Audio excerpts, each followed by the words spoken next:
Você sabia que existe um homem na Bíblia que nunca morreu? Um homem que andou tão perto de Deus que o Senhor simplesmente o levou?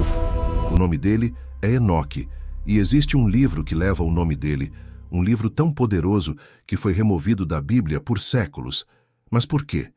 O que esse livro contém que assustou tanto a igreja a ponto de escondê-lo do povo? A palavra de Deus nos diz em Gênesis capítulo 5, versículos 21 a 24, que Enoque viveu 65 anos e gerou a Matusalém. Depois que gerou a Matusalém, Enoque andou com Deus 300 anos e gerou filhos e filhas. Foram todos os dias de Enoque 365 anos. Enoque andou com Deus e já não era, porque Deus o tomou. Isso mesmo, amado. Enoque não passou pela morte. Ele foi arrebatado. Ele foi transladado. Ele simplesmente desapareceu da terra porque Deus o levou para o céu. O escritor aos Hebreus, capítulo 11, versículo 5, confirma esse mistério quando declara: pela fé, Enoque foi trasladado para não ver a morte e não foi achado porque Deus o trasladara, visto que antes da sua trasladação alcançou o testemunho de que agradara a Deus. Aqui está a chave. Enoque agradou a Deus. Num mundo corrompido, numa geração perversa, num tempo de trevas espirituais, Enoque escolheu andar com Deus. Mas existe algo ainda mais impressionante sobre Enoque. Judas, o irmão do Senhor Jesus, citou as palavras de Enoque em sua epístola. No versículo 14 e 15 do livro de Judas lemos: e destes profetizou também Enoque, o sétimo depois de Adão, dizendo: eis que é vindo o Senhor com milhares de seus santos, para fazer juízo contra todos, e condenar dentre eles todos os ímpios, por todas as suas obras de impiedade, que impiamente cometeram, e por todas as duras palavras que ímpios pecadores disseram contra ele. Espere um momento. Judas está citando Enoque. Mas de onde ele tirou essas palavras? Elas não estão em Gênesis.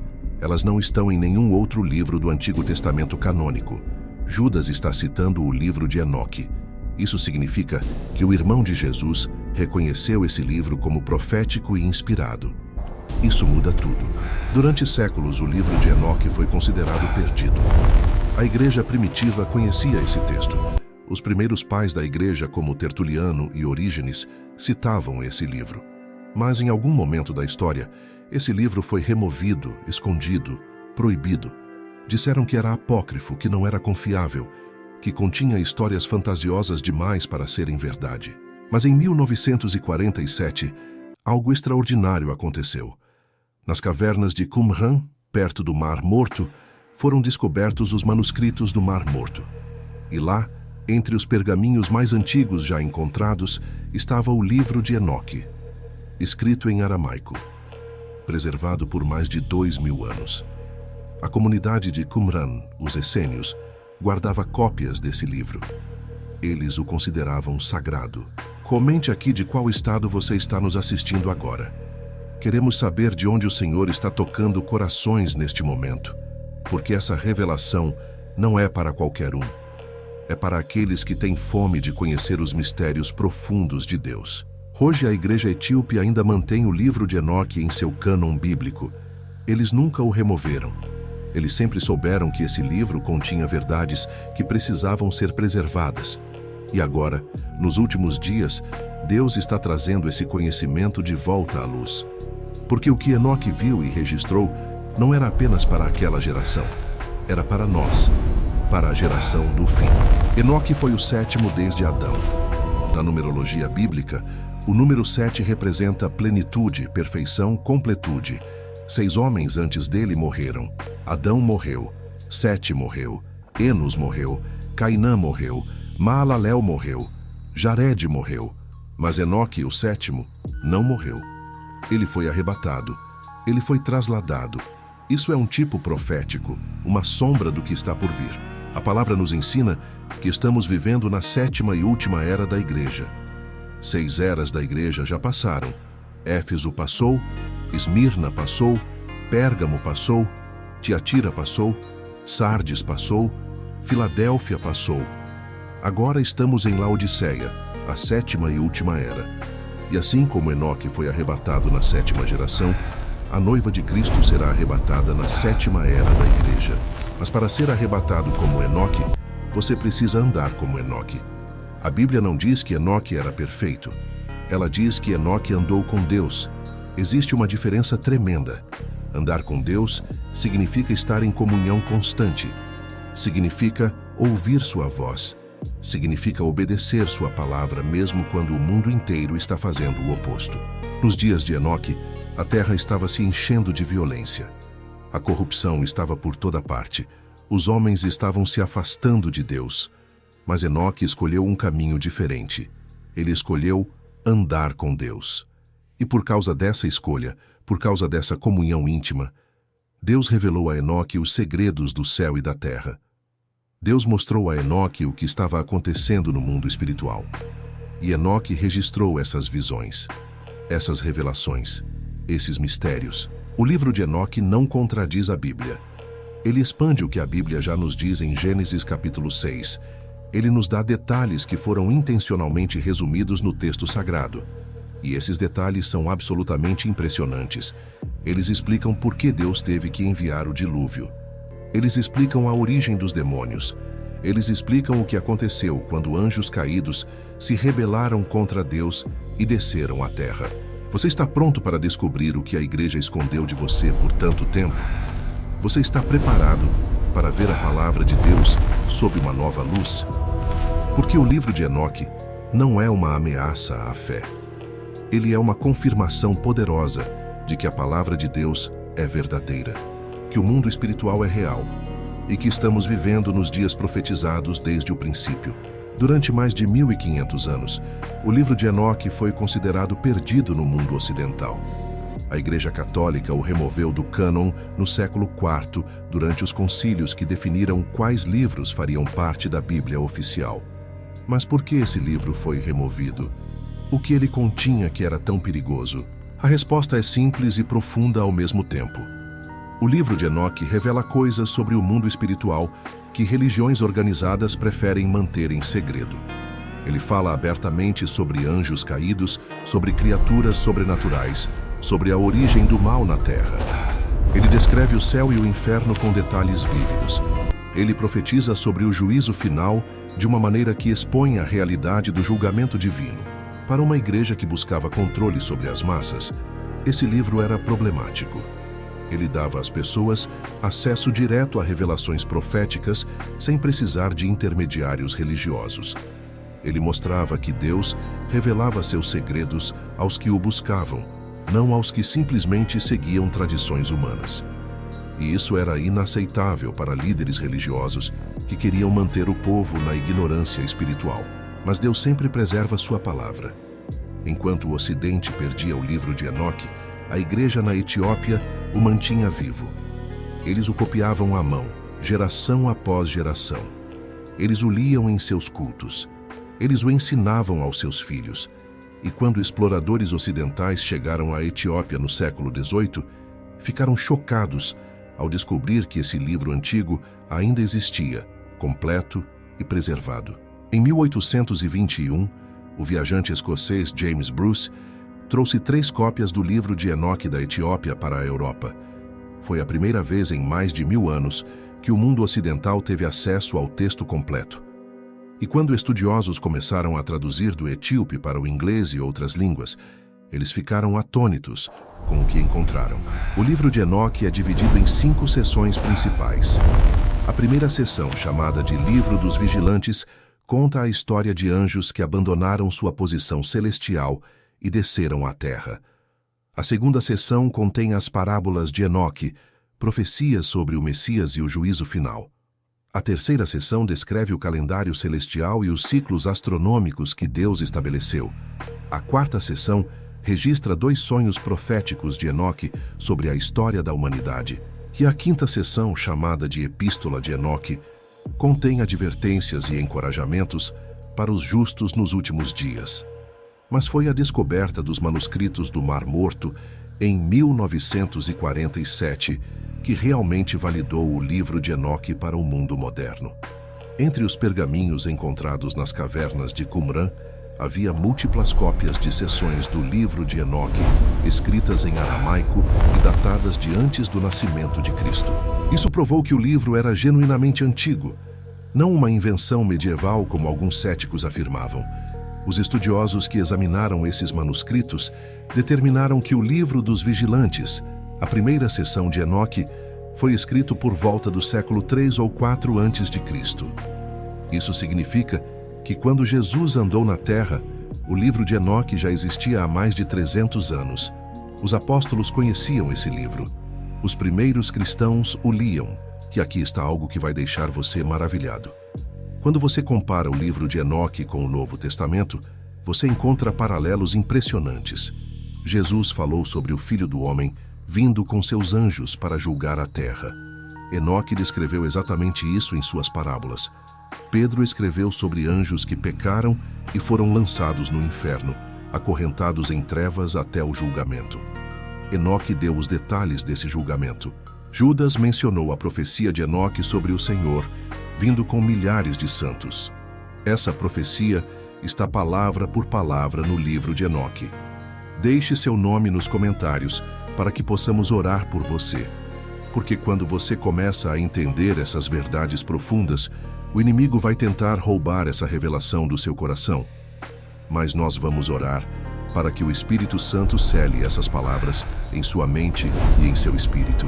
O conteúdo do livro de Enoque não é fantasia, é revelação. Enoque viu dimensões espirituais que a maioria das pessoas nem sabe que existem. Ele foi levado pelos anjos para visitar os lugares de julgamento onde os anjos rebeldes estão presos. Ele viu os tesouros da neve e do granizo. Ele viu os ventos sendo guardados em reservatórios celestiais. Ele viu o trono de Deus cercado por milhares e milhares de anjos. E Enoque viu algo que deveria fazer cada cristão tremer. Ele viu o que aconteceu quando anjos santos escolheram desobedecer a Deus. Ele viu as consequências dessa rebelião. Ele viu o julgamento que veio sobre aqueles que abandonaram sua posição no céu para satisfazer desejos carnais na terra. A igreja escondeu esse livro porque ele expõe verdades inconvenientes.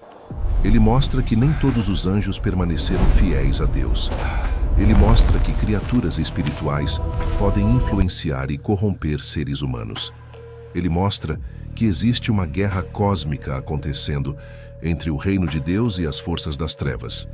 E ele mostra que essa guerra não é apenas espiritual. Ela tem consequências físicas e históricas muito reais. Mas agora, nos últimos dias, Deus está trazendo essas verdades de volta à luz. Porque a geração final precisa entender o que está acontecendo. Precisa entender que os dias de Noé estão se repetindo. Precisa entender que o arrebatamento está próximo.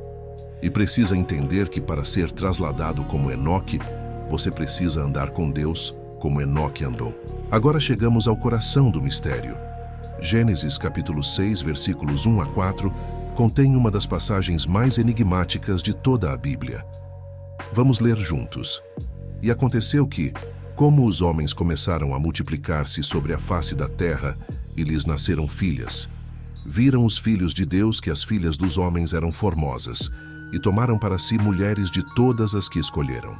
Então disse o Senhor: não contenderá o meu espírito para sempre com o homem, porque ele também é carne, porém, os seus dias serão 120 anos. Havia naqueles dias gigantes na terra, e também depois, quando os filhos de Deus entraram às filhas dos homens, e delas geraram filhos. Estes eram os valentes que houve na antiguidade, os homens de fama. Quem eram esses filhos de Deus? Quem eram esses gigantes? A Bíblia não explica em detalhes, ela apenas registra o fato. Mas o livro de Enoque abre essa história e revela o que realmente aconteceu. E quando você entende o que aconteceu, você começa a entender por que Deus teve que destruir o mundo com o dilúvio. O livro de Enoque nos conta que antes do dilúvio, Deus havia designado um grupo de anjos para vigiar a humanidade. Esses anjos eram chamados de vigilantes, ou em hebraico, grigori. O trabalho deles era observar os seres humanos, protegê-los e guiá-los no caminho da justiça. Mas algo terrível aconteceu. Esses vigilantes começaram a olhar para as mulheres humanas com desejo. Eles viam a beleza das filhas dos homens e começaram a cobiçá-las. Mas havia um problema. Anjos não podem se reproduzir. Anjos não têm corpos físicos como nós. Eles são espíritos. Então, para satisfazer seus desejos carnais, esses anjos precisaram fazer algo que nunca deveria ter sido feito. Eles abandonaram sua habitação celestial. Judas capítulo 6 confirma isso quando diz: "E aos anjos que não guardaram o seu principado, mas deixaram a sua própria habitação, reservou na escuridão e em prisões eternas até ao juízo daquele grande dia." Esses anjos deixaram sua própria habitação. Eles abandonaram o reino celestial onde Deus os havia colocado. Eles desceram à terra num ato de rebelião cósmica. O livro de Enoque nos dá os nomes desses anjos rebeldes e os detalhes de sua conspiração. O líder deles se chamava Semiasa, também conhecido como Shemi-Hazá. Ele reuniu 200 anjos no Monte Hermon, uma montanha no norte de Israel. E lá no Monte Hermon, eles fizeram um juramento. Eles juraram uns aos outros que iriam descer à terra, tomar mulheres humanas para si e gerar filhos. Por que eles precisavam fazer um juramento? Porque Semiasa tinha medo. Ele disse aos outros: "Temo que vocês não queiram realmente fazer isso e que eu carregarei sozinho a culpa deste grande pecado." Então, todos juraram juntos e se comprometeram com maldições mútuas. Eles sabiam que estavam prestes a fazer algo terrivelmente errado, mas eles escolheram fazer mesmo assim. Esses 200 anjos desceram à terra. Eles tomaram forma física de alguma maneira que a Bíblia não explica completamente. E eles se casaram com mulheres humanas. Eles tiveram relações sexuais com seres humanos. E dessa união antinatural nasceram criaturas híbridas, gigantes, seres que não eram completamente angelicais nem completamente humanos. A Bíblia os chama de nefilins. Em hebraico, nefilim significa os caídos. Eram os filhos dos anjos caídos. E esses nefilins eram enormes. O livro de Enoque diz que eles tinham 300 côvados de altura, o que seria aproximadamente 137 metros. Agora, isso é claramente simbólico ou exagerado para enfatizar quão monstruosos eles eram. O ponto não é o tamanho físico exato, mas sim a natureza aberrante dessas criaturas. Esses gigantes começaram a devorar todos os recursos da terra. Eles comiam a comida que os humanos produziam. Quando a comida acabava, eles matavam e comiam os animais. E quando os animais acabavam, eles começavam a comer uns aos outros, e até mesmo os seres humanos. A violência e o derramamento de sangue cobriram a terra. Mas a corrupção não parou aí. Os anjos caídos começaram a ensinar segredos proibidos à humanidade. Um anjo chamado Azazel ensinou os homens a fazer espadas, facas, escudos e couraças. Ele ensinou a arte da guerra. Outro anjo ensinou feitiçarias e encantamentos. Outro ensinou os sinais dos céus e astrologia. Outro ensinou cosméticos e adornos. Outro ensinou sedução e fornicação. Esses eram conhecimentos que Deus não queria que a humanidade tivesse naquela época. Por quê? Porque a humanidade não estava pronta espiritualmente para usar esse conhecimento de forma justa. Armamento levou a guerras. Feitiçaria levou à idolatria. Astrologia levou a falsos deuses. Cosméticos levaram à vaidade e prostituição. Todo o conhecimento que os anjos caídos trouxeram resultou em mais pecado, mais violência, mais corrupção. Você consegue ver o paralelo com nossos dias? Vivemos numa época de conhecimento explosivo, tecnologia avançada, ciência que pode manipular a própria vida, inteligência artificial, armas de destruição em massa. E com todo esse conhecimento, a humanidade está mais corrupta do que nunca. A violência está por toda parte. A imoralidade é celebrada. A verdade é distorcida. Jesus disse em Mateus 24, versículo 37, "E como foi nos dias de Noé, assim será também a vinda do Filho do Homem." Os dias de Noé estão se repetindo. E se os dias de Noé estão se repetindo, então o julgamento de Deus também está próximo. Nos dias de Noé, a terra estava cheia de violência. Gênesis 6, versículo 11 diz, "A terra, porém, estava corrompida diante da face de Deus e cheia de violência." Versículo 12 continua, E viu Deus a terra, e eis que estava corrompida, porque toda a carne havia corrompido o seu caminho sobre a terra. A corrupção não era apenas moral, era genética. Os nefilins haviam poluído a linhagem humana. O DNA da humanidade estava sendo contaminado por essa mistura antinatural de angelical e humano. E por isso Deus teve que limpar a terra. O dilúvio não foi apenas um julgamento contra o pecado, foi também uma quarentena genética. Deus estava protegendo a linhagem através da qual o Messias viria. Se toda a humanidade se tornasse híbrida, se todo o DNA humano fosse corrompido, então não poderia nascer um Salvador plenamente humano. Jesus precisava ser o filho do homem, não o filho de Nefilins. Somente Noé e sua família foram preservados. Por quê? Porque Gênesis 6, versículo 9 diz: Noé, porém, era homem justo e perfeito em suas gerações. A palavra perfeito ali não significa moralmente sem pecado. Ela significa geneticamente puro. Noé não tinha sangue de Nefilim. Sua linhagem estava intacta. Por isso Deus o escolheu para preservar a raça humana através do dilúvio. Quando as águas cobriram a terra, todos os Nefilins morreram. Mas segundo o livro de Enoque e confirmado por passagens em Judas e 2 Pedro, os anjos caídos que causaram essa corrupção não morreram. Eles foram presos, acorrentados em escuridão, reservados para o julgamento final. Deixe seu nome aqui nos comentários se você deseja fazer parte da geração que anda com Deus. Porque assim como Deus preservou Noé e sua família, Ele vai preservar aqueles que o buscam em santidade nestes últimos dias. O clamor da terra chegou até o trono de Deus. O sangue dos inocentes que os Nefilins haviam derramado clamava por justiça. As almas que haviam sido devoradas, as vidas que haviam sido destruídas, a criação que havia sido corrompida, tudo isso chegou aos ouvidos do Altíssimo e Deus agiu. O livro de Enoque descreve como Deus convocou seus arcanjos para executar julgamento sobre os vigilantes caídos e seus filhos híbridos. Cada arcanjo recebeu uma missão específica, e as ordens que Deus deu a esses anjos revelam a seriedade do pecado que havia sido cometido e a justiça perfeita de Deus em lidar com ele. Primeiro, Deus enviou o arcanjo Uriel até Noé. Uriel tinha uma mensagem urgente.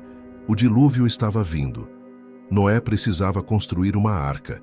Ele precisava preparar-se, porque a face da terra seria lavada com águas de destruição. Todo ser vivo seria varrido, exceto aqueles que estariam protegidos dentro da arca. Segundo, Deus ordenou ao arcanjo Rafael que amarrasse Azazel, um dos líderes dos vigilantes caídos. Rafael deveria amarrar Azazel de mãos e pés e lançá-lo nas trevas. Deveria abrir o deserto, escavá-lo e lançar Azazel ali, cobrindo-o com pedras afiadas e pontiagudas. Lá ele ficaria na escuridão total, esperando o grande dia do julgamento, quando seria lançado no fogo eterno. Por que Azazel recebeu punição especial? Porque foi ele quem ensinou os homens a fazer armas de guerra. Foi ele quem ensinou feitiçaria.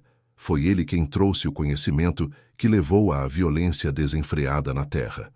Deus atribuiu toda a culpa do derramamento de sangue a Azazel. Terceiro, Deus instruiu ao arcanjo Gabriel que destruísse os Nefilins. Gabriel deveria fazer os filhos dos vigilantes lutarem uns contra os outros até que todos se destruíssem. Os gigantes deveriam morrer em conflito mútuo. Suas vidas seriam encurtadas. Eles não viveriam mais que 500 anos, embora fossem criaturas poderosas. E quarto, Deus mandou o arcanjo Miguel prender Semiasa e todos os outros vigilantes que se uniram a ele. Miguel deveria amarrá-los e acorrentá-los nas profundezas da terra, em vales de escuridão, onde ficariam presos por 70 gerações até o dia do grande julgamento. Então, naquele dia final, eles seriam lançados no abismo de fogo para tormento eterno. 2 Pedro 2, versículo 4, confirma esse julgamento. Porque se Deus não perdoou aos anjos que pecaram, mas, havendo-os lançado no inferno, os entregou às cadeias da escuridão, ficando reservados para o juízo. E Judas, versículo 6, repete: e aos anjos que não guardaram o seu principado, mas deixaram a sua própria habitação, reservou na escuridão e em prisões eternas até ao juízo daquele grande dia. Esses anjos não estão soltos. Eles não estão vagando pela terra causando problemas hoje. Eles estão presos, acorrentados, esperando o julgamento final. Sua rebelião foi tão grave, sua corrupção da criação de Deus foi tão terrível, que eles perderam qualquer chance de arrependimento. Eles estão selados em seu destino de destruição eterna. Mas e quanto aos espíritos dos Nefilins? Quando os corpos gigantes dos Nefilins morreram no dilúvio, o que aconteceu com suas almas? Porque eles eram híbridos, meio angelicais e meio humanos, eles não podiam ir para o céu como almas humanas vão. E eles não podiam retornar ao reino angelical porque nunca pertenceram lá. O livro de Enoque ensina que os espíritos dos Nefilins se tornaram demônios. Esses são os espíritos malignos que atormentam a humanidade hoje. Eles não têm corpos, por isso buscam possuir corpos humanos.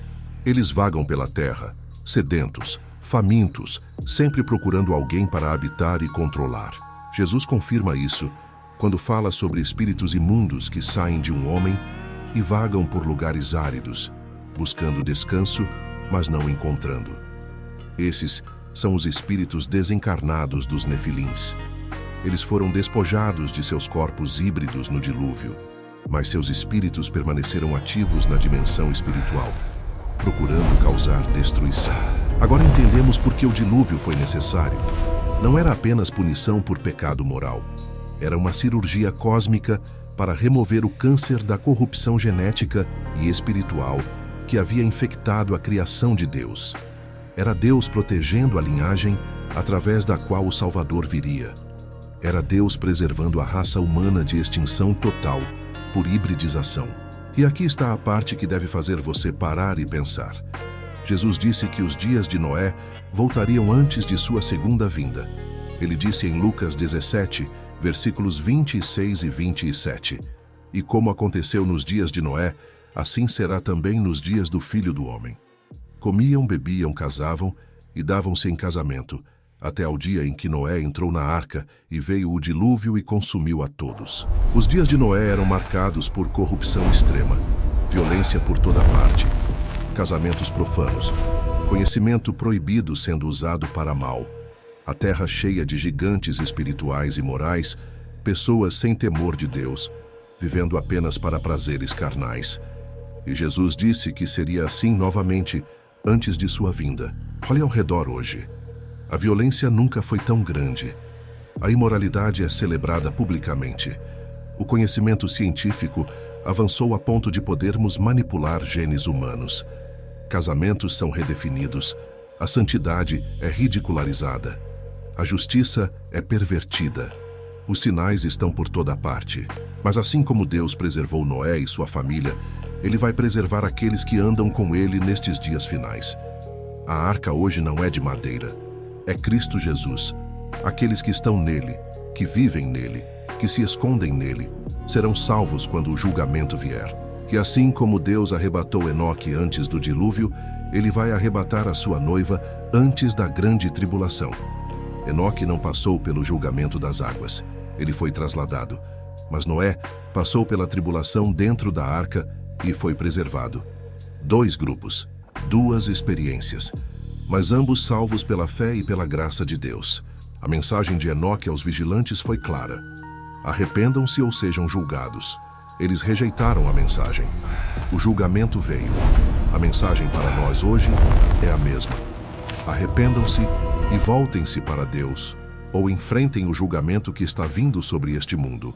Agora vamos entrar nas profundezas da revelação profética que Deus deu a William Branham sobre Enoque e o arrebatamento. William Branham foi um ministro pentecostal que Deus usou poderosamente nas décadas de 1940 e 50 em campanhas de cura e milagres. Mas Branham não era apenas um evangelista de cura. Ele era um mestre da palavra que estudava profundamente as Escrituras e recebia revelações proféticas impressionantes. Em 4 de dezembro de 1965, apenas 17 dias antes de falecer num acidente de carro, William Branham pregou um de seus sermões mais poderosos, intitulado O Arrebatamento. Nessa mensagem pregada em Yuma, Arizona, Branham revelou verdades sobre Enoque que conectam diretamente com o que a noiva de Cristo precisa entender hoje. Vamos ouvir exatamente o que Branham ensinou. Ele disse, e cito textualmente, "Agora nós encontramos aqui que Enoque era o sétimo desde Noé, o qual era um tipo das eras da igreja. Agora, todos os 6 homens antes dele morreram, mas Enoque foi trasladado, Enoque foi arrebatado. O sétimo mostrando que é a 7ª era da igreja que recebe o arrebatamento. Isso é tremendo. Branham estava revelando um tipo profético escondido em Gênesis. Enoque não era apenas um homem justo, ele era um símbolo, uma sombra profética da noiva de Cristo, que será arrebatada na última era da igreja. 6 homens antes de Enoque morreram. Adão, Sete, Enos, Cainã, Maalalel e Jared. Mas Enoque, o sétimo, não viu a morte. Ele foi trasladado. Da mesma forma, 6 eras da igreja já passaram. Éfeso, a primeira era, passou. Esmirna, a segunda era da igreja dos mártires, passou. Pérgamo, onde a igreja se casou com o mundo, passou. Tiatira, a era do domínio papal, passou. Sardes, a era da reforma protestante, passou. Filadélfia, a era do amor fraternal e missões, passou. Agora estamos em Laodiceia, a 7ª e última era da igreja. E assim como Enoque foi arrebatado na 7ª geração, a noiva de Cristo será arrebatada na 7ª era da igreja. Esse é o padrão. Essa é a revelação. Deus não faz nada sem primeiro estabelecer um tipo, uma sombra profética no Antigo Testamento. E Enoque é o tipo perfeito do arrebatamento da igreja. Branham continuou ensinando. Não há dúvida de que estamos na 7ª era da igreja. Todos nós sabemos disso. Agora é a 7ª era da igreja que recebe o arrebatamento. Todas as outras 6 morreram, mas Enoque foi trasladado porque não foi encontrado. Deus o tomou. Mas Enoque foi arrebatado, um tipo de todos os outros morrendo, mas a noiva do tempo do fim será chamada para fora do arrebatamento, sem morte, será chamada para fora da 7ª era da igreja. Você está entendendo isso? Branham está dizendo que a noiva do tempo do fim não vai morrer. Ela vai ser trasladada. Ela vai ser arrebatada viva. Da mesma forma que Enoque não provou a morte, a noiva não vai passar pela morte. Ela vai ser transformada num abrir e fechar de olhos e encontrar o Senhor nos ares. Mas aqui está a chave. Para ser arrebatada como Enoque, a noiva precisa andar como Enoque. Gênesis 5:22 diz, Enoque andou com Deus. Ele não andou com religião. Ele não andou com tradições. Ele não andou com denominações. Ele andou com Deus. Havia comunhão pessoal. Havia intimidade.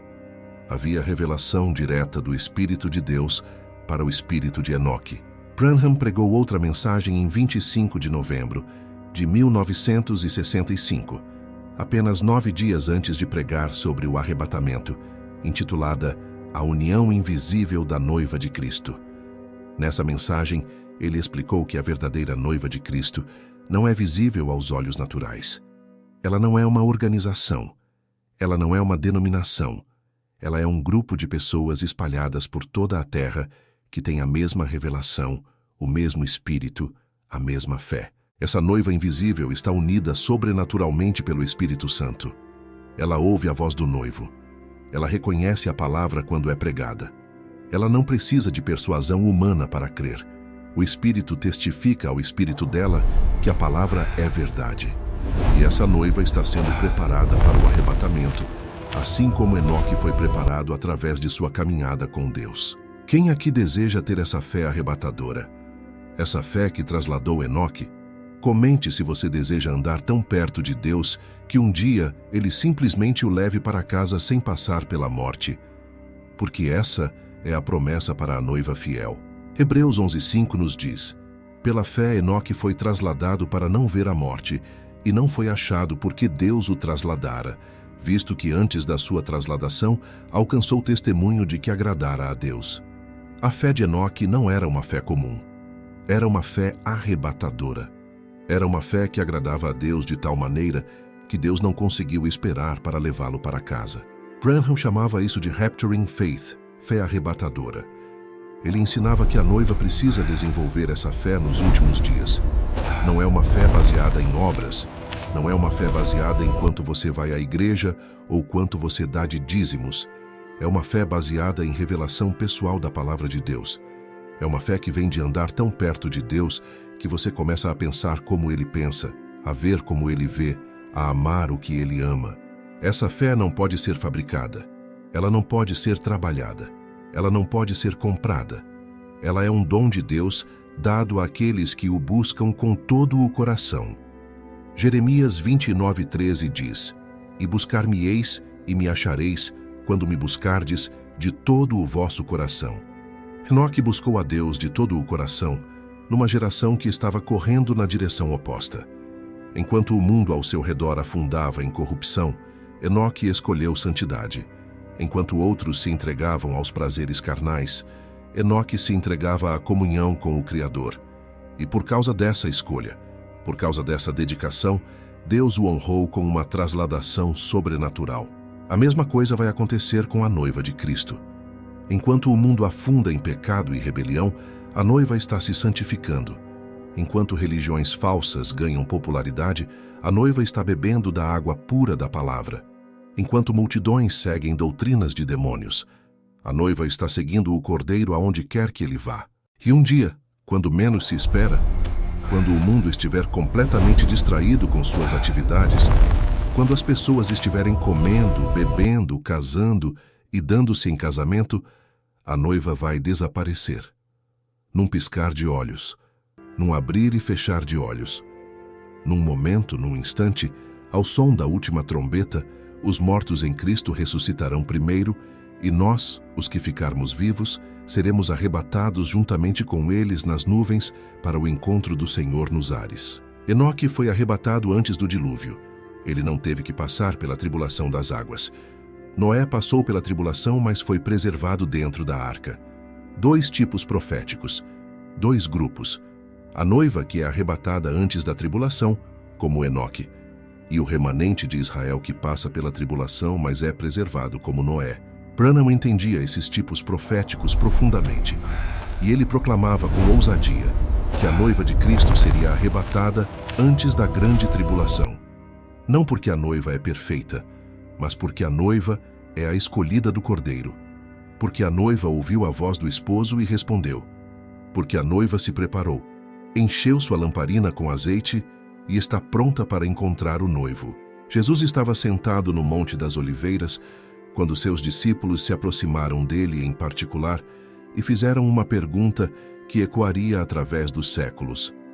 Dize-nos quando serão essas coisas e que sinal haverá da tua vinda e do fim do mundo. E Jesus, em sua resposta profética registrada em Mateus 24, deu múltiplos sinais que marcariam os últimos dias. Mas entre todos esses sinais, um se destaca de forma particularmente perturbadora. Mateus 24, versículo 37. E como foi nos dias de Noé, assim será também a vinda do Filho do Homem. Jesus não estava fazendo uma comparação casual. Ele estava fazendo uma declaração profética específica. Ele estava dizendo que as condições que existiam nos dias de Noé se repetiriam antes de sua segunda vinda. Lucas 17, versículos 26 e 27. Expande esse ensino. E como aconteceu nos dias de Noé, assim será também nos dias do Filho do Homem. Comiam, bebiam, casavam e davam-se em casamento, até ao dia em que Noé entrou na arca, e veio o dilúvio e consumiu a todos. À primeira vista, isso não parece tão alarmante. Comer, beber, casar. Essas são atividades normais da vida. Qual é o problema? O problema não é nas atividades em si, mas na obsessão com elas. As pessoas nos dias de Noé estavam tão consumidas com prazeres temporais, tão focadas em satisfações carnais, tão absorvidas em suas rotinas diárias, que ignoraram completamente o aviso de Noé sobre o julgamento vindouro. Noé pregou por 120 anos. Segundo Pedro 2,5, Noé era um pregoeiro da justiça. Ele advertiu as pessoas. Ele apontou para a arca. Ele implorou para que se arrependessem. Mas ninguém ouviu. Eles estavam ocupados demais comendo, bebendo, casando. Eles riram de Noé. Zombaram dele. Chamaram-no de fanático, de extremista, de louco.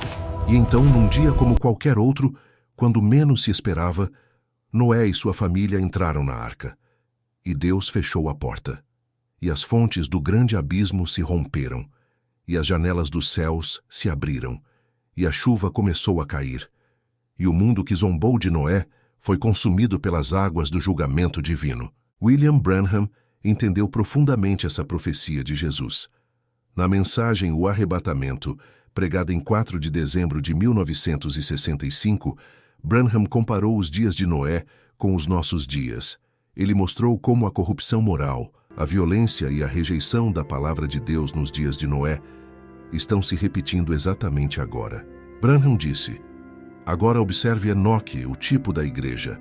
Aqui ele também é tipificado na 7ª era da igreja. E Noé, sendo um tipo do remanescente dos judeus, que deve ser levado adiante. O padrão é claro.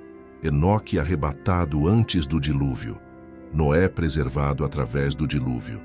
A noiva arrebatada antes da tribulação. Israel preservado através da tribulação. Mas vamos nos aprofundar no que realmente caracterizava os dias de Noé. Gênesis 6, versículo 5, revela: E viu o Senhor que a maldade do homem se multiplicara sobre a terra, e que toda a imaginação dos pensamentos de seu coração era só má continuamente. Isso não é sobre pecados ocasionais. Isso é sobre corrupção total. Toda a imaginação, todo pensamento, só maldade. Continuamente. Versículo 11 e 12. A terra, porém, estava corrompida diante da face de Deus e cheia de violência. E viu Deus a terra, e eis que estava corrompida, porque toda a carne havia corrompido o seu caminho sobre a terra. Violência por toda parte, corrupção universal. A humanidade havia rejeitado completamente o caminho de Deus e escolhido seu próprio caminho. Como isso se compara com nossos dias? A violência nunca foi tão desenfreada. Guerras, terrorismo, assassinatos em massa, tráfico humano, abuso infantil, violência doméstica. A cada dia, as notícias trazem relatos de atrocidades que fariam até os homens de Noé estremecerem. A corrupção moral nunca foi tão celebrada. O que a Bíblia chama de pecado, a sociedade chama de direito. O que Deus condena, o mundo glorifica. Casamento é redefinido. Gênero é redefinido. Verdade é redefinida. Certo e errado são invertidos. Isaías 5:20 diz: Ai dos que ao mal chamam bem, e ao bem mal, que fazem das trevas luz e da luz trevas. A rejeição da palavra de Deus nunca foi tão aberta. A Bíblia é ridicularizada nas universidades. Ela é banida das escolas. Ela é distorcida nos púlpitos. Pastores pregam psicologia em vez de doutrina. Igrejas oferecem entretenimento em vez de convicção de pecado. O evangelho é diluído, adoçado, modificado para agradar multidões que têm comichão nos ouvidos. Mas há outro aspecto dos dias de Noé que raramente é discutido: a hibridização, a mistura, os nefilins. Como isso se aplica hoje? Obviamente não temos anjos caídos tomando mulheres humanas e gerando gigantes físicos, mas temos algo igualmente perturbador acontecendo. Temos manipulação genética em níveis nunca antes vistos. Cientistas estão criando híbridos de animais, estão modificando embriões humanos, estão brincando de Deus com o código genético da própria vida, estão cruzando linhas que nunca deveriam ser cruzadas, e chamam isso de progresso. Temos também hibridização espiritual, religiões se mesclando, cristianismo se misturando com nova era, verdade se misturando com mentira, a igreja se casando com o mundo. Paulo advertiu em 2 Coríntios 6,14: Não vos prendais a um jugo desigual com os infiéis, porque que sociedade tem a justiça com a injustiça? E que comunhão tem a luz com as trevas? Mas a igreja moderna rejeita essa separação. Ela quer aceitação do mundo. Ela quer popularidade. Ela quer sucesso medido por números e influência social. Então ela compromete. Ela se adapta. Ela se amolda. E no processo, perde seu poder, perde sua pureza, perde sua identidade como noiva de Cristo. Branham pregou poderosamente contra esse compromisso. Ele chamou a igreja moderna de Laodiceia, morna, nem fria nem quente, pronta para ser vomitada da boca de Deus. Ele proclamou que Deus estava chamando uma noiva para fora dessas denominações mornas, um povo que não se venderia ao sistema religioso mundial. Um povo que permaneceria fiel à palavra, mesmo que isso significasse rejeição e perseguição. E essa é exatamente a mensagem que Noé pregou. Saia da corrupção. Entre na arca. Seja separado. Seja santo. Mas quase ninguém ouviu. Apenas 8 pessoas foram salvas através das águas. 8 entre milhões. Jesus disse que assim seria novamente. Mateus 24, versículo 38 e 39. Porquanto, assim como nos dias anteriores ao dilúvio comiam, bebiam, casavam e davam-se em casamento, até ao dia em que Noé entrou na arca e não o perceberam. Até que veio o dilúvio e os levou a todos, assim será também a vinda do Filho do Homem. Eles não perceberam. Essa é a parte assustadora. Não foi porque Noé não avisou. Ele avisou por 120 anos. Foi porque eles escolheram não perceber. Eles escolheram ignorar. Eles escolheram zombar. Eles escolheram continuar em suas rotinas, em seus prazeres, em sua rebelião. Até que foi tarde demais. A porta da arca se fechou. Não foi Noé que fechou. Foi Deus. E quando Deus fechou aquela porta, selou o destino de todos que ficaram de fora. Eles bateram naquela porta quando as águas começaram a subir. Eles imploraram para entrar quando viram o julgamento vindo. Mas era tarde demais. A porta estava fechada. A oportunidade havia passado. A graça havia terminado. Um dia, muito em breve, outra porta vai se fechar. A porta da graça. O tempo dos gentios será completado. A última alma entrará no corpo de Cristo. E então, o arrebatamento acontecerá. E aqueles que ficarem de fora vão enfrentar a tribulação mais terrível que este mundo já viu. E eles vão perceber tarde demais que deveriam ter ouvido. Deveriam ter se arrependido. Deveriam ter entrado na arca enquanto ainda havia tempo. Hebreus 11, versículo 5, nos dá a chave para entender como Enoque foi trasladado. Pela fé, Enoque foi trasladado para não ver a morte e não foi achado porque Deus o trasladara, visto que antes da sua trasladação alcançou testemunho de que agradara a Deus. E sem fé é impossível agradar a Deus, porque é necessário que aquele que se aproxima de Deus creia que Ele existe e que é galardoador dos que o buscam. Pela fé. Tudo começa e termina com fé. Não foi por obras que Enoque foi arrebatado. Não foi porque ele era perfeito moralmente. Não foi porque ele nunca pecou. Foi pela fé. Mas que tipo de fé? Qual era a natureza dessa fé que resultou numa trasladação sobrenatural? William Branham chamava isso de fé arrebatadora. Rapturing faith em inglês. Essa não é a fé comum que muitos cristãos professam. Não é a fé que diz, eu acredito que Deus existe. Não é a fé intelectual que concorda com doutrinas. Não é a fé emocional que sente arrepios durante um louvor. É uma fé totalmente diferente. É uma fé revelada. Branham ensinava que fé verdadeira é revelação. Ele dizia, fé é uma revelação porque é algo que foi revelado a você. Fé é revelação. Fé é algo que foi revelado a você. A igreja é edificada sobre uma revelação, todo o corpo inteiro. Quando Pedro confessou em Mateus 16:18 que Jesus era o Cristo, o Filho do Deus vivo, Jesus respondeu, bem-aventurado és tu, Simão Barjonas, porque não foi carne e sangue que tu revelou, mas meu Pai que está nos céus. Essa confissão de Pedro não veio de ensino humano, não veio de estudo teológico, não veio de persuasão intelectual, veio de revelação divina. O Espírito Santo revelou ao espírito de Pedro quem Jesus realmente era, e sobre essa rocha de revelação, Jesus disse que edificaria sua igreja. A fé de Enoque era desse tipo. Não era uma crença teórica sobre Deus, era um conhecimento revelado, uma comunhão íntima, uma certeza absoluta que vinha de andar com Deus dia após dia. Gênesis 5:22 diz, Enoque andou com Deus 300 anos. 300 anos de comunhão, 300 anos de revelação crescente, 300 anos de intimidade cada vez mais profunda. E então, num determinado momento, Enoque recebeu uma revelação final. Deus revelou a ele que não precisaria morrer. Deus mostrou a ele que seria trasladado. E Enoque creu nessa revelação com tanta certeza que ela se manifestou. Sua fé arrebatadora produziu um arrebatamento literal. Branham pregou: a noiva verdadeira de Cristo estará esperando por aquela revelação do arrebatamento. Agora é uma revelação, porque revelação é fé.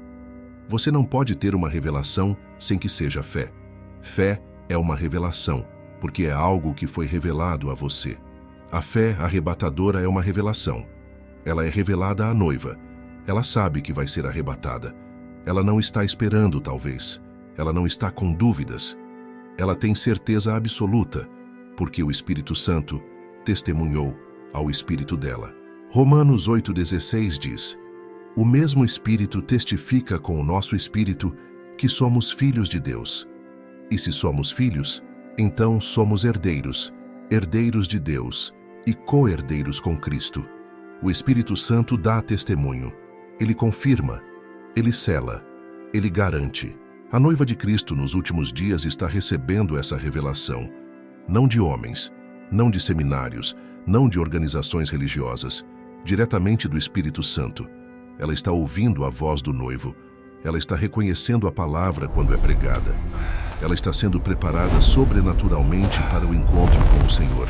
Mas aqui está algo crucial que precisa ser entendido. Essa fé arrebatadora não pode ser manufaturada. Ela não pode ser trabalhada através de esforço humano. Ela não pode ser comprada. Ela não pode ser herdada de seus pais. Ela não vem por frequentar igreja ou participar de rituais religiosos. Ela é um dom de Deus dado àqueles que o buscam de todo o coração. Jeremias 29:13. E buscar-me-eis e me achareis quando me buscardes de todo o vosso coração. Enoque buscou a Deus de todo o coração, não meio coração, não coração dividido, todo o coração, total consagração, total rendição, total dedicação. E quando você busca a Deus dessa maneira, Ele se revela a você. João 14:21. Aquele que tem os meus mandamentos e os guarda, esse é o que me ama, e aquele que me ama será amado de meu Pai, e eu o amarei, e me manifestarei a ele. Jesus promete se manifestar àqueles que o amam e guardam seus mandamentos. Essa manifestação de Cristo é o que produz fé arrebatadora. Quando Jesus se revela a você, quando você vê quem Ele realmente é, quando você experimenta seu amor, seu poder, sua glória, algo acontece dentro de você. Fé explode. Não uma esperança tímida, não uma crença fraca, mas uma certeza inabalável que nada pode destruir. Foi isso que aconteceu com os discípulos no dia de Pentecostes. Eles estavam escondidos com medo, mas quando o Espírito Santo veio sobre eles, quando foram cheios com o poder do alto, medo desapareceu. Dúvida evaporou. Eles saíram daquele cenáculo prontos para virar o mundo de cabeça para baixo. Eles pregaram com ousadia, fizeram milagres, enfrentaram perseguição. E quando foram ameaçados de morte, eles responderam: não podemos deixar de falar das coisas que vimos e ouvimos. A noiva de Cristo hoje precisa dessa mesma fé. Não uma fé baseada em tradições herdadas, não uma fé baseada em emoções flutuantes, mas uma fé baseada em revelação pessoal do Espírito Santo. Uma fé que vem de conhecer a Cristo intimamente. Uma fé que vem de andar com Deus como Enoque andou. E aqui está a promessa maravilhosa. 1 João 5:4. Porque todo o que é nascido de Deus vence o mundo, e esta é a vitória que vence o mundo, a nossa fé. A fé verdadeira vence o mundo. Ela vence a carne, ela vence o diabo, ela vence circunstâncias, ela vence medo, ela vence dúvida, ela vence tudo. Essa é a fé que vai arrebatar a noiva. Essa é a fé que Enoque tinha. Essa é a fé que está sendo revelada aos escolhidos de Deus nestes últimos dias. E se você deseja ter essa fé, busque a Deus com todo o seu coração. Separe-se do mundo, dedique-se à palavra, espere em sua presença.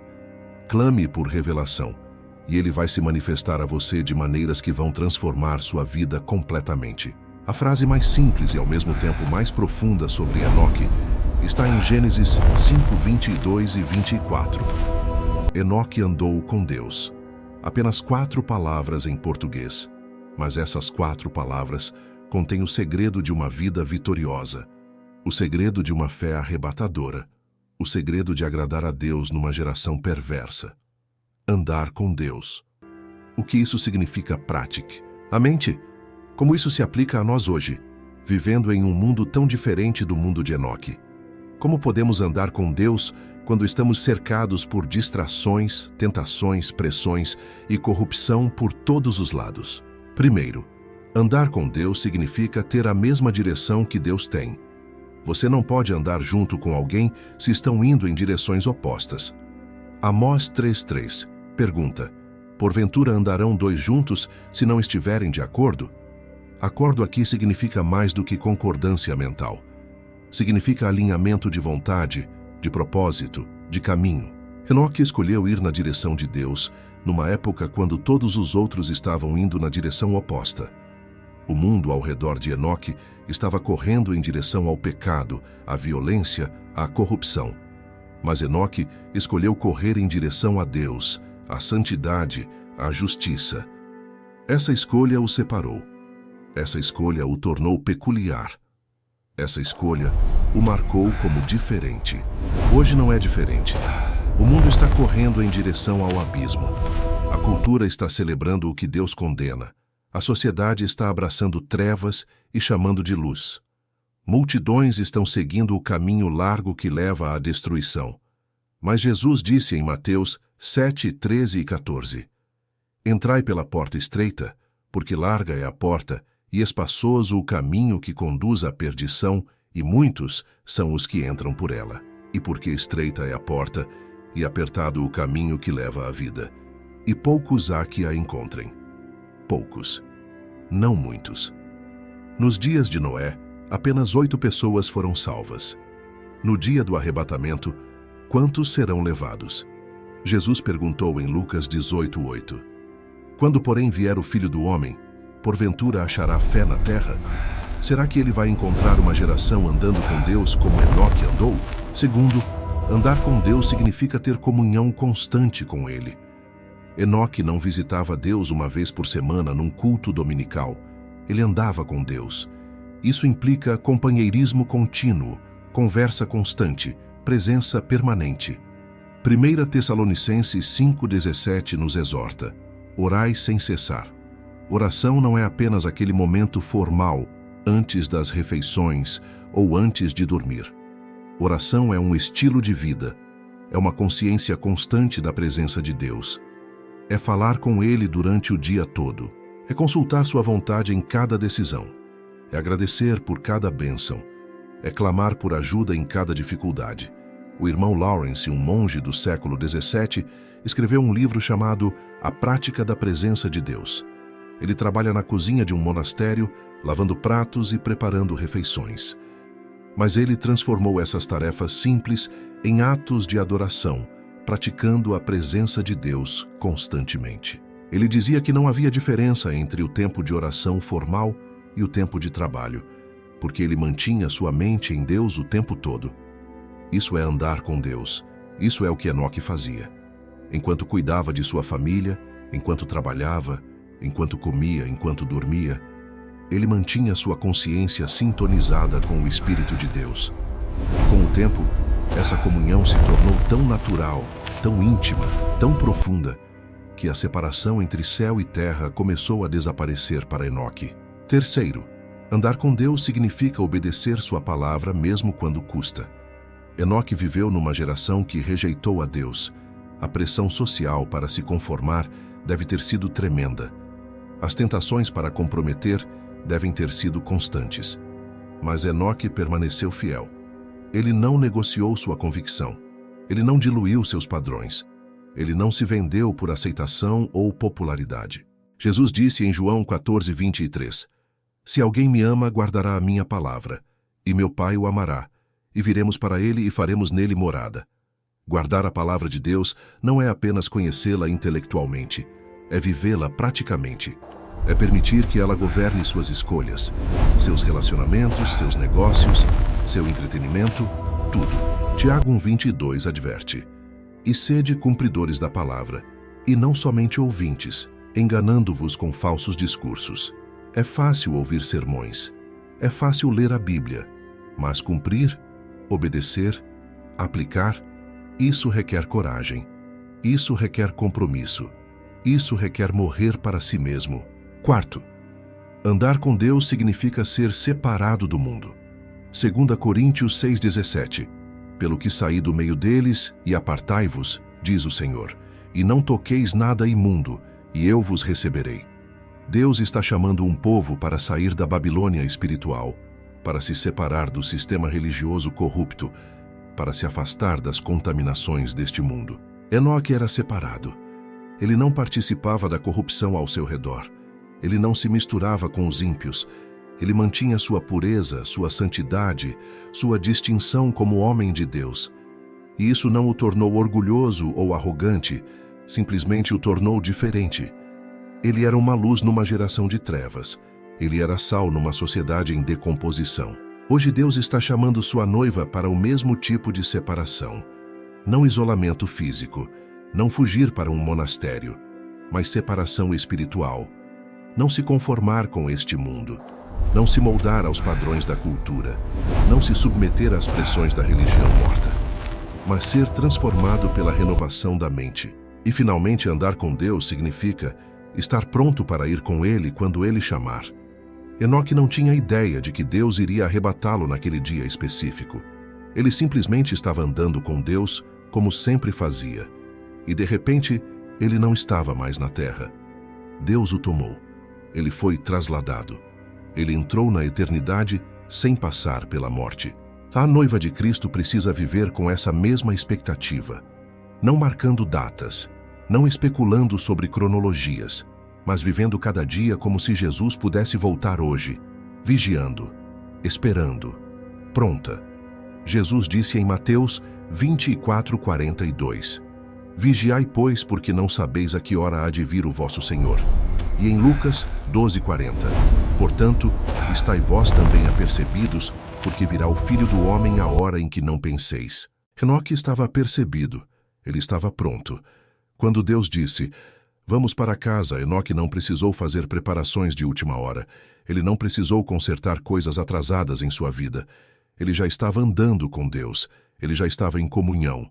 Ele já estava vivendo na dimensão celestial enquanto ainda tinha pés na terra. E agora, nos últimos dias, Deus está chamando uma noiva para andar da mesma maneira. Uma noiva que não está presa aos cuidados desta vida. Uma noiva que não está apegada aos tesouros terrenos. Uma noiva cujo coração está no céu, cujos olhos estão no noivo, cujos ouvidos estão sintonizados com a trombeta. Muito em breve, tão rápido quanto Enoque desapareceu, a noiva de Cristo vai desaparecer. Num momento, num piscar de olhos. O mundo vai acordar um dia e perceber que milhares, talvez milhões de pessoas desapareceram. Aviões vão cair porque pilotos cristãos foram arrebatados. Carros vão bater porque motoristas santos foram levados. Casas ficarão vazias, empregos ficarão abandonados e o mundo entrará em caos total, tentando explicar o inexplicável. Mas aqueles que foram arrebatados não estarão preocupados com a confusão que deixaram para trás. Eles estarão nas nuvens, encontrando o Senhor nos ares, entrando na presença do Cordeiro que os amou e se entregou por eles. Eles estarão celebrando as bodas. Eles estarão recebendo suas coroas. Eles estarão se regozijando com gozo inefável e glorioso. Você quer estar nesse número? Você quer ser contado entre aqueles que andam com Deus? Então comece hoje. Não espere até amanhã. Não adie até segunda-feira. Comece agora mesmo a andar com Deus. Entregue sua vida completamente a Ele. Confesse seus pecados. Renuncie suas idolatrias. Abrace sua palavra. Busque sua face. E não pare. Continue andando. Continue crescendo. Continue se aproximando. E um dia, quando você menos esperar, quando estiver simplesmente andando com Deus como sempre faz, você vai dar um passo na terra e o próximo passo será no céu. Você vai ser trasladado, você vai ser arrebatado, você vai ir para casa sem ver a morte. Essa é a promessa, essa é a esperança, essa é a herança dos que andam com Deus. Se este estudo tocou seu coração, compartilhe com alguém que precisa ouvir. Inscreva-se em nosso canal para receber mais revelações da palavra. E mais importante, comece a andar com Deus hoje, porque o tempo é curto. O Senhor está voltando e a noiva precisa estar pronta. Que o Senhor abençoe você ricamente. Que Ele abra seus olhos espirituais para ver as verdades profundas de sua palavra e que Ele lhe dê a fé arrebatadora que trasladou Enoque e que vai trasladar a noiva de Cristo nestes últimos dias. Em nome de Jesus. Amém.